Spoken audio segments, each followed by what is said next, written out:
Assalamualaikum warahmatullahi wabarakatuh. Semangat pagi dan salam sejahtera untuk kita semua.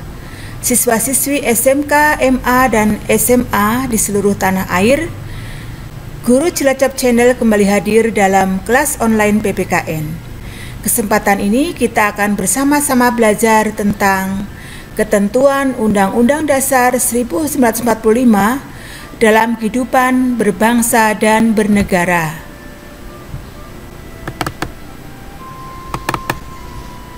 Siswa sekalian, ada 4 subpokok bahasan yang akan kita bahas di hari ini. Yang pertama, wilayah negara Kesatuan Republik Indonesia. Yang kedua, kedudukan warga negara dan penduduk Indonesia. Yang ketiga, kemerdekaan beragama dan berkepercayaan di Indonesia. Dan yang keempat, sistem pertahanan dan keamanan negara Republik Indonesia. Memetakan wilayah negara Kesatuan Republik Indonesia.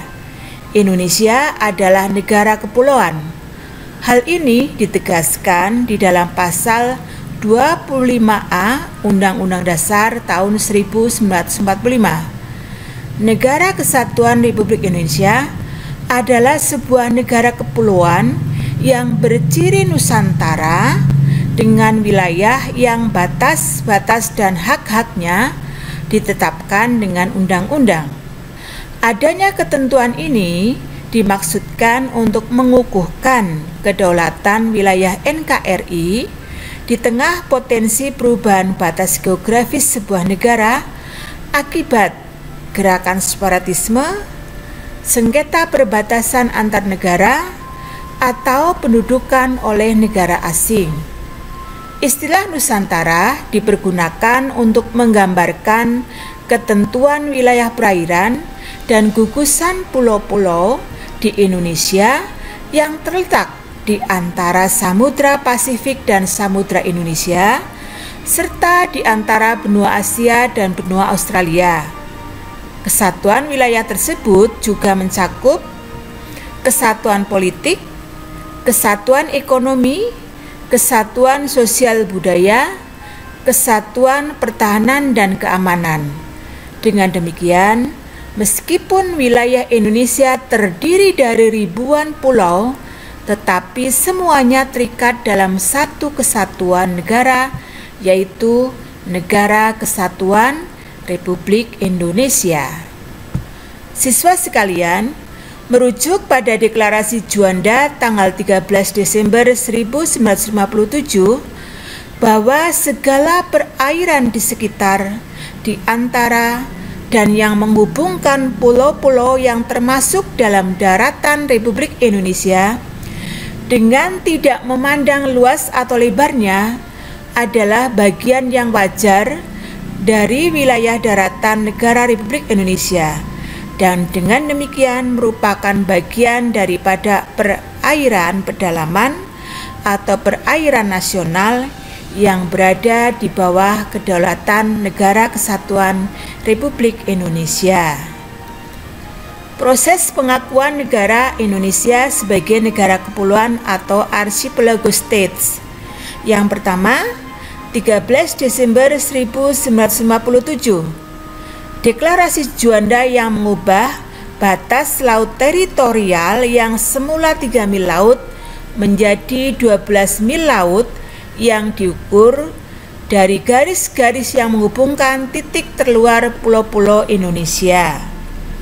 Yang kedua, tahun 1982, pengakuan dalam Konvensi Hukum Laut PBB atau United Nations Convention on the Law yang ditandatangani di Montego Bay, Jamaika pada tahun 1982. Dan yang ketiga, tahun 1985, di mana diratifikasilah UNCLOS atau United Nations Convention on the Law dengan diterbitkannya Undang-Undang Nomor 17 tahun 1985. Nah, itu merupakan pengakuan negara Indonesia di tingkat internasional. Selanjutnya kita akan melihat realisasi dari pengakuan Indonesia sebagai negara kepulauan merujuk pada Konvensi Hukum Laut PBB. Pembagian wilayah laut menurut UNCLOS. Yang pertama adalah 12 mil laut atau laut teritorial atau laut wilayah. Yang kedua, zona tambahan sejumlah 12 mil laut. Yang ketiga, zona ekonomi eksklusif yaitu 200 mil atau 350 mil dengan landas kontinental atau benua. Nah, pada zona ekonomi eksklusif ini, negara mempunyai hak untuk memanfaatkan ekonomi untuk kemakmuran rakyat. Selanjutnya, lautan lepas, yaitu eksploitasi diatur oleh Badan Otorita Internasional. Lebih jelasnya, kita akan membahas satu persatu apa yang merupakan wilayah laut Indonesia. 3 macam wilayah laut Indonesia. Yang pertama, zona laut teritorial. Batas laut teritorial ialah garis hayal yang berjarak 12 mil laut dari garis dasar ke arah laut lepas. Laut yang terletak antara garis dan garis batas teritorial disebut laut teritorial. Pada zona ini, negara berdaulat secara penuh dan berkewajiban menyediakan alur pelayaran lintas damai.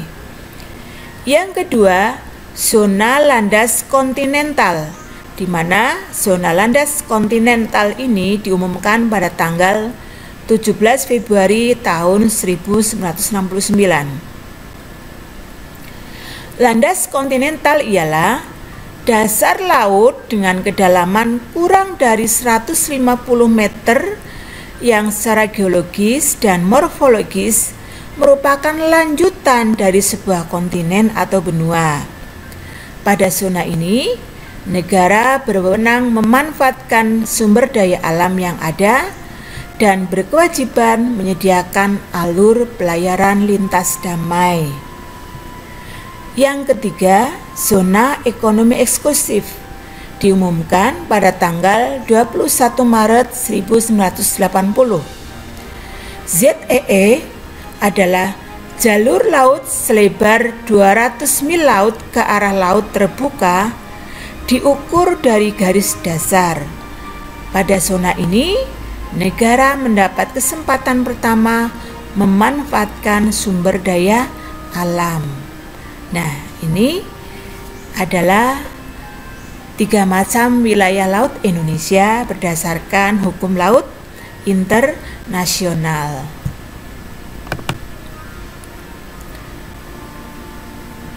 Kalau tadi kita membicarakan wilayah lautan, mari kita bersama membahas wilayah daratan Indonesia. Luas wilayah daratan Indonesia setelah deklarasi Juanda adalah 1.922.570 km persegi dengan 13.466 pulau yang terbentang antara Sabang sampai Merauke. Wilayah daratan Indonesia ini memiliki kedudukan dan peranan yang sangat penting bagi tegaknya kedaulatan Republik Indonesia. Di atas wilayah daratan berlangsung pemerintahan Republik Indonesia. Siswa sekalian, selanjutnya kita bahas wilayah udara Indonesia.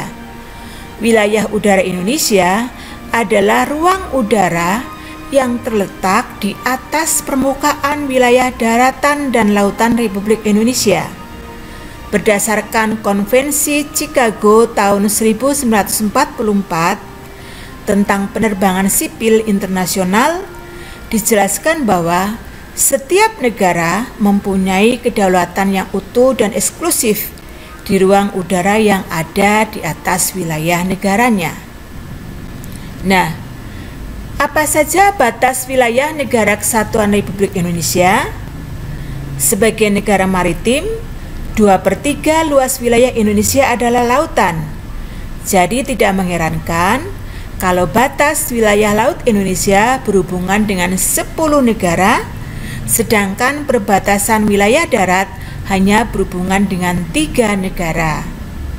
Di sebelah utara, wilayah darat Indonesia berbatasan dengan Malaysia, sedangkan wilayah laut berbatasan dengan laut 5 negara, yaitu Malaysia, Singapura, Thailand, Vietnam, dan Filipina. Di sebelah barat, wilayah laut Indonesia berbatasan dengan Samudra Hindia dan perairan India. Lalu, di sebelah timur, batas wilayah darat berbatasan langsung dengan Papua Nugini, sedangkan wilayah laut berbatasan dengan Samudra Pasifik. Sedangkan di sebelah selatan, batas wilayah darat berbatasan langsung dengan Timur Leste, sedangkan wilayah laut berbatasan dengan perairan Australia dan Samudra Hindia. Siswa-siswi di seluruh tanah air, kita teruskan pembahasan kita dengan kedudukan warga negara dan penduduk Indonesia. Apa saja perbedaan penduduk dan warga negara serta rakyat? Penduduk dan bukan penduduk. Penduduk adalah orang yang bertempat tinggal atau menetap dalam suatu negara. Sedangkan bukan penduduk adalah orang yang berada di suatu wilayah suatu negara dan tidak bertujuan tinggal atau menetap di wilayah negara tersebut. Kalau siswa sekalian melihat ada turis asing ke Indonesia, bisa dikatakan penduduk atau bukan penduduk? Tentu saja bukan penduduk, karena turis tersebut tidak bertujuan untuk tinggal atau menetap di wilayah negara Indonesia. Nah, kalau warga negara dan bukan warga negara adalah orang yang secara hukum merupakan anggota suatu negara. Sedangkan bukan warga negara disebut orang asing atau warga negara asing, yaitu orang yang secara hukum bukan merupakan anggota suatu negara. Nah, kalau kita datang ke kantor kedutaan besar Australia misalnya, di sana ada penduduk tetapi bukan warga negara Indonesia, karena diplomat-diplomat yang berada di kantor kedutaan tersebut hanya bekerja dan sudah masa kerjanya berakhir, dia akan kembali ke negaranya. Nah, bagaimana dengan rakyat? Rakyat sebagai penghuni negara mempunyai peranan penting dalam merencanakan, mengelola, dan mewujudkan tujuan negara. Keberadaan rakyat yang menjadi penduduk maupun warga negara diatur di dalam Undang-Undang Dasar tahun 1945 pada pasal 26 ayat 1. Warga negara ialah orang-orang bangsa Indonesia asli dan orang-orang bangsa lain yang disahkan dengan undang-undang sebagai warga negara. Ayat 2, penduduk ialah warga negara Indonesia dan orang asing yang bertempat tinggal di Indonesia. Siswa sekalian, kedudukan warga negara dan penduduk Indonesia. Status warga negara Indonesia. Kewarganegaraan Indonesia diatur di dalam Undang-Undang Nomor 12 Tahun 2006 tentang Kewarganegaraan Republik Indonesia. Menurut undang-undang ini, orang yang menjadi warga negara Indonesia adalah yang pertama, setiap orang yang sebelum berlakunya undang-undang tersebut telah menjadi warga negara Indonesia. Yang kedua, anak yang lahir dari perkawinan yang sah dari ayah dan ibu warga negara Indonesia. Yang ketiga, anak yang lahir dari perkawinan yang sah dari ayah WNI dan ibu WNA atau sebaliknya, ibu WNI dan ayah WNA. Yang keempat, anak yang lahir dari perkawinan yang sah dari ibu WNI dan ayah apatrid. Ayah apatrid berarti ayah yang tidak mempunyai kewarganegaraan. Dan yang kelima, anak yang lahir dalam tenggang waktu 300 hari setelah ayahnya yang WNI meninggal dunia dari perkawinan yang sah. Selanjutnya, siapa saja yang menjadi WNI? Yang keenam yaitu anak yang lahir di luar perkawinan yang sah dari ibu WNI. Yang ketujuh, anak yang lahir di luar perkawinan yang sah dari ibu WNA yang diakui ayah WNA sebelum anak tersebut berumur 18 tahun. Yang kedelapan, anak yang lahir di wilayah negara Republik Indonesia yang pada waktu lahir tidak jelas status kewarganegaraan ayah atau ibunya. Yang kesembilan, anak yang lahir di luar wilayah Republik Indonesia yang berasas ius soli dari ayah ibu WNI. Dan yang ke-10, anak dari ayah atau ibu yang proses naturalisasi namun sebelum dikabulkan sudah meninggal dunia. Siswa-siswi sekalian, kita teruskan pembahasan kita tentang asas-asas kewarganegaraan Indonesia. Secara umum, asas kewarganegaraan adalah dasar berpikir dalam menentukan masuk tidaknya seseorang dalam golongan warga negara dari suatu negara tertentu. Pada umumnya, dalam menentukan kewarganegaraan dibagi menjadi dua.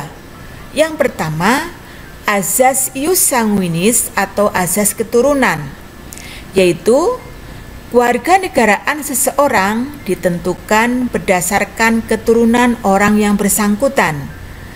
Berdasarkan azas ini, kewarganegaraan anak selalu mengikuti kewarganegaraan orang tuanya tanpa memperhatikan di mana anak itu lahir. Contoh negara yang melaksanakan azas ini adalah negara Cina atau Republik Tiongkok. Yang kedua, azas ius soli atau azas tempat kelahiran, yaitu kewarganegaraan seseorang ditentukan berdasarkan tempat kelahiran orang yang bersangkutan. Berdasarkan azas ini, kewarganegaraan anak tidak terpengaruh oleh kewarganegaraan orang tuanya, karena yang menjadi patokan adalah tempat kelahirannya. Nah, contoh negara yang mengamalkan asas ini adalah Amerika Serikat.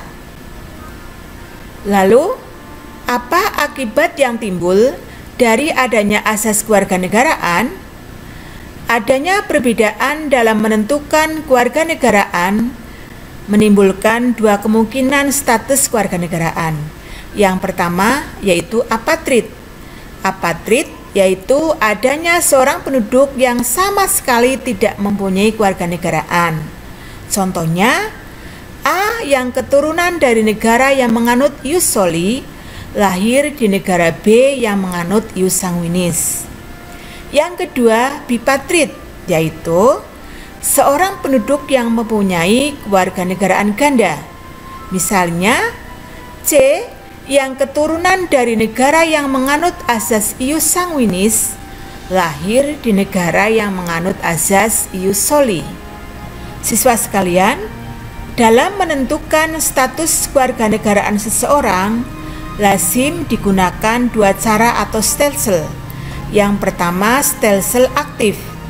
Seseorang harus melakukan tindakan hukum tertentu secara aktif untuk menjadi warga negara atau biasa dinamakan dengan naturalisasi biasa. Yang kedua, stelsel pasif, yaitu seseorang dengan sendirinya dianggap menjadi warga negara tanpa melakukan suatu tindakan hukum tertentu. Biasa disebut dengan naturalisasi istimewa. Nah, berkaitan dengan kedua cara atau stelsel tadi, seorang warga negara dalam suatu negara pada dasarnya mempunyai dua hak. Yang pertama, hak opsi, yaitu hak untuk memilih suatu kewarganegaraan. dalam stelsel aktif, dan hak repudiasi yaitu hak untuk menolak suatu kewarganegaraan dalam stelsel pasif. Siswa-siswi SMA dan MA di seluruh tanah air, kita teruskan pembahasan kita.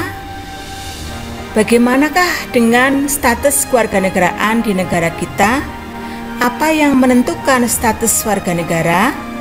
Menurut Undang-Undang Nomor 12 Tahun 2006, dalam menentukan status kewarganegaraan Indonesia menganut azas sebagai berikut. Yang pertama, azas ius sanguinis. Berarti Indonesia menganut azas berdasarkan keturunan. Yang kedua, azas ius soli terbatas yang diberlakukan terbatas bagi anak-anak sebelum berumur 18 tahun. Yang ketiga, azas kewarganegaraan tunggal, di mana hanya ada satu kewarganegaraan bagi setiap orang. Yang keempat, azas kewarganegaraan ganda bagi anak-anak sebelum berumur 18 tahun. Nah, sebagaimana telah dibahas sebelumnya, bahwa yang menjadi warga negara Indonesia adalah warga negara Indonesia asli dan orang asing yang disahkan dengan undang-undang. Untuk menjadi seorang warga negara Indonesia, orang dari bangsa asing harus mengajukan permohonan dengan proses yang dinamakan dengan pewarganegaraan atau naturalisasi. Nah, proses naturalisasi ini dapat dibedakan menjadi dua, yaitu naturalisasi biasa dan naturalisasi istimewa. Naturalisasi biasa, orang dari bangsa asing yang akan mengajukan naturalisasi biasa harus memenuhi persyaratan sebagai berikut. Yang pertama, berusia 18 tahun atau sudah kawin. Yang kedua, sudah bertempat tinggal di Indonesia selama 5 tahun berturut-turut atau 10 tahun tidak berturut-turut. Yang ketiga, sehat jasmani dan rohani. Yang keempat, dapat berbahasa Indonesia dan mengakui dasar negara Pancasila dan Undang-Undang Dasar tahun 1945. Yang kelima, tidak pernah dijatuhi pidana dengan ancaman penjara 1 tahun lebih. Dan yang keenam, mempunyai penghasilan tetap. Lalu bagaimana dengan naturalisasi istimewa? Naturalisasi istimewa diberikan kepada orang asing yang telah berjasa kepada negara Indonesia atau dengan alasan kepentingan negara setelah memperoleh pertimbangan Dewan Perwakilan Rakyat Republik Indonesia. Naturalisasi istimewa ini akan batal diberikan jika menyebabkan orang asing tersebut bipatrid atau mempunyai kewarganegaraan ganda. Contoh orang asing yang telah mendapatkan naturalisasi istimewa diantaranya Christian Gonzalez dari Uruguay, Irfan Bahdim Belanda, Kim Jeffrey Kurniawan Jerman. Tentu siswa sekalian tidak asing lagi ya dengan ketiga orang ini. Pembahasan terakhir tentang kewarganegaraan yaitu apa saja yang menyebabkan hilangnya kewarganegaraan Indonesia. Seorang warga negara dapat kehilangan kewarganegaraan bila yang bersangkutan melakukan hal-hal sebagai berikut. Yang pertama, memperoleh kewarganegaraan lain atas kemauannya sendiri. Yang kedua, tidak menolak atau melepaskan kewarganegaraan lain. Yang ketiga, dinyatakan hilang kewarganegaraannya oleh presiden atas kemauannya sendiri. Yang keempat, masuk ke dalam dinas tentara asing tanpa izin dari presiden. Yang kelima, mengangkat sumpah atau janji setia kepada negara asing atas kemauannya sendiri.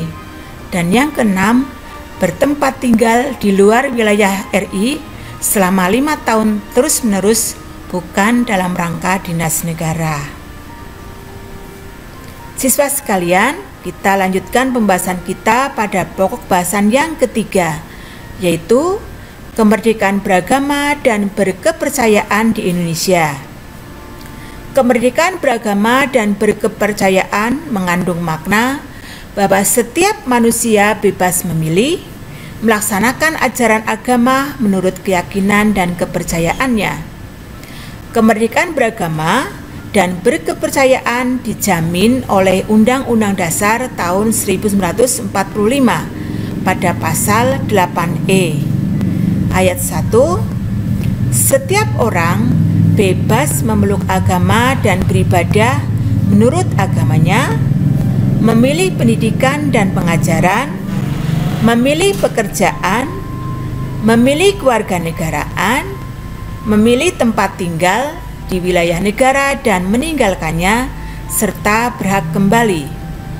Ayat 2, setiap orang berhak atas kebebasan meyakini kepercayaan, menyatakan pikiran dan sikap sesuai dengan hati nuraninya. Begitu juga siswa sekalian pada pasal 29 ayat 2 Undang-Undang Dasar tahun 1945. Untuk bisa menjalin hubungan antar umat beragama di Indonesia tercinta ini ada konsep trikerukunan umat beragama. Kerukunan umat beragama merupakan sikap mental umat beragama dalam rangka mewujudkan kehidupan yang serasi dengan tidak membedakan pangkat, kedudukan sosial, dan tingkat kekayaan. Trikerukunan umat beragama meliputi kerukunan antar umat seagama, kerukunan antar umat beragama, dan antar umat beragama dengan pemerintah.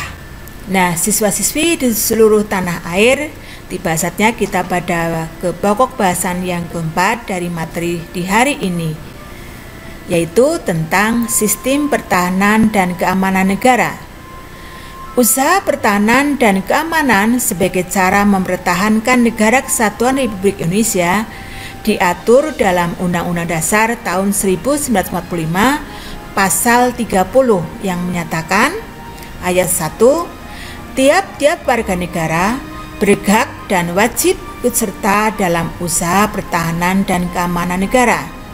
Ayat 2, usaha pertahanan dan keamanan dilaksanakan melalui sistem pertahanan dan keamanan rakyat semesta oleh Tentara Nasional Indonesia dan Kepolisian Negara Republik Indonesia sebagai kekuatan utama dan rakyat sebagai kekuatan pendukung.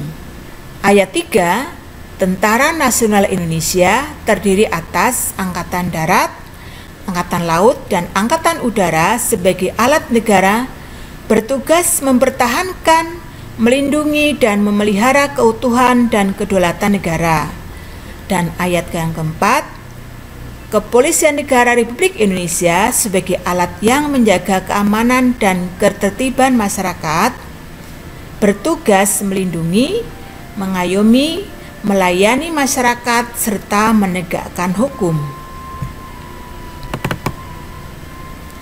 Nah, sistem pertahanan keamanan rakyat semesta yang dilaksanakan di Indonesia pada hakikatnya adalah segala upaya menjaga pertahanan dan keamanan negara yang seluruh rakyat dan segenap sumber daya nasional, sarana dan prasarana nasional, serta seluruh wilayah negara merupakan satu kesatuan pertahanan yang utuh dan menyeluruh. Adapun ciri-ciri sis Hankamrata yang pertama, kerakyatan, yaitu orientasi pertahanan keamanan negara diabdikan oleh dan untuk kepentingan seluruh rakyat. Yang kedua, kesemestaan, yaitu seluruh sumber daya nasional didayagunakan bagi usaha pertahanan. Dan yang ketiga, kewilayahan, yaitu kekuatan pertahanan dilaksanakan secara menyebar di seluruh wilayah Negara Kesatuan Republik Indonesia. Siswa-siswi di seluruh tanah air, demikian tadi pembahasan kita. Semoga bermanfaat, tetap semangat. Wassalamualaikum warahmatullahi wabarakatuh.